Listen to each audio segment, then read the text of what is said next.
Genesis, chapter 22. Now it came to pass after these things that God tested Abraham. Abraham, Here I am. take now your son, your only son Isaac, whom you love, and go to the land of Moriah, and offer him there as a burnt offering on one of the mountains of which I shall tell you. So Abraham rose early in the morning and saddled his donkey, and took 2 of his young men with him, and Isaac his son.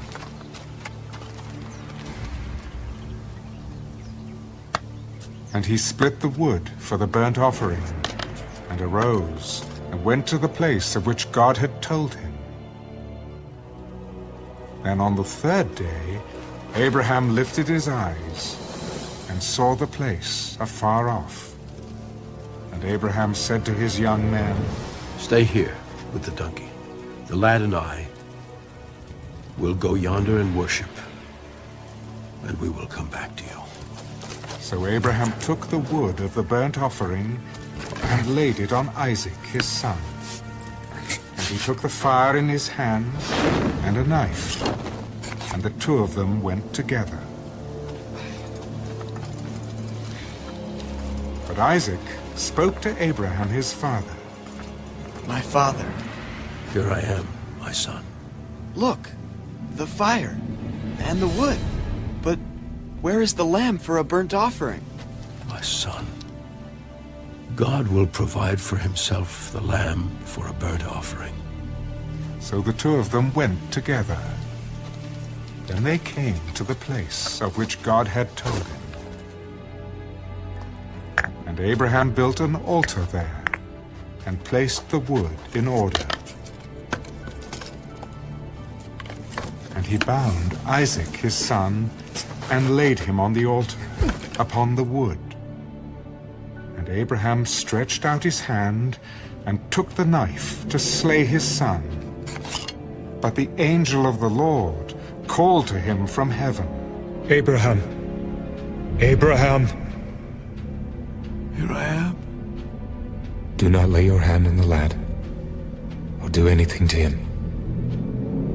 For now I know that you fear God, since you have not withheld your son, your only son, from me. Then Abraham lifted his eyes and looked, and there behind him was a ram caught in a thicket by its horns.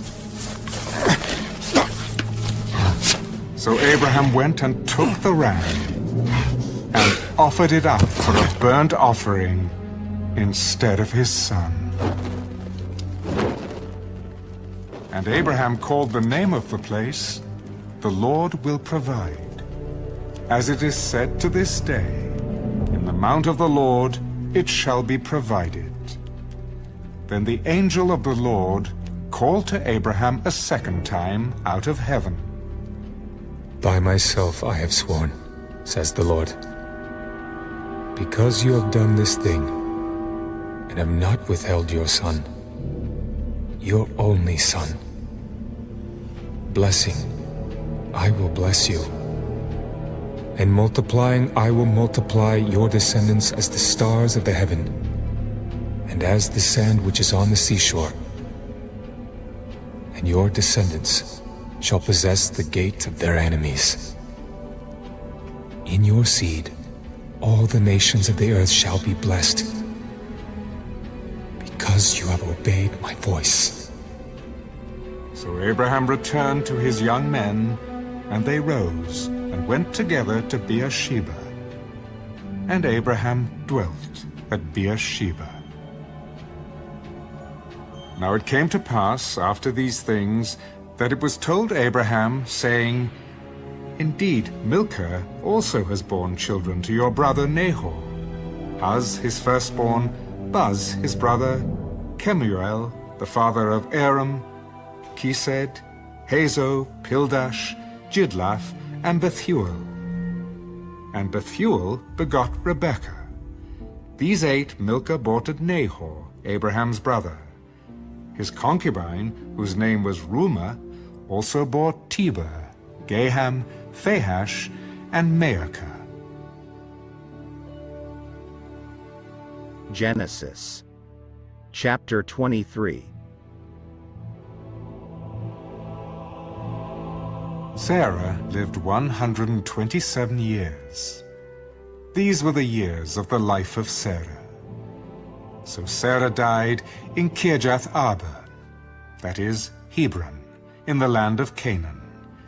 And Abraham came to mourn for Sarah and to weep for her.